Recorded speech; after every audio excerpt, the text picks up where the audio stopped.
سامعین، کل والے سوال کا جواب اور آج کا نیا اسلامی سوال۔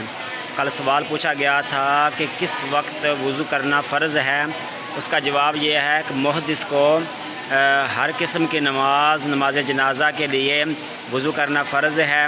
قرآن پاک پڑھنے کے وقت قرآن پاک چھونے کے لیے وضو کرنا فرض ہے۔ سجدہ تلاوت کے لیے وضو کرنا فرض ہے۔ دوبارہ پھر جواب سن لیں۔ محدث کو ہر نماز یعنی نماز ہو، فرضی نمازیں، نماز جنازہ ہو گئی یا تہجد کی نماز ہوگی، نفلی نماز ہوگی جس میں مطلب کہ سجدے کیے جاتے ہیں، وہ نماز بھی، نماز جنازہ بھی، ان کے لیے وضو کرنا فرض ہے۔ اس کے ساتھ قرآن پاک کو چھونے کے لیے وضو کرنا فرض ہے۔ اس کے ساتھ سجدہ تلاوت کے لیے وضو کرنا فرض ہے۔ اور آج کا نیا اسلامی سوال وہ یہ ہے کہ کس وقت وضو کرنا واجب ہے۔ کس وقت وضو کرنا واجب ہے، اس کا جواب آپ نے کمنٹ سیکشن کے اندر دینا ہے اور اس ویڈیو کو لازمی شیئر کرنا ہے اور زیادہ سے زیادہ لوگوں تک اس بات کو پہنچانا ہے۔ اللہ تعالی ہم سب کو دین کے سمجھ بوجھ عطا فرمائے۔ والسلام۔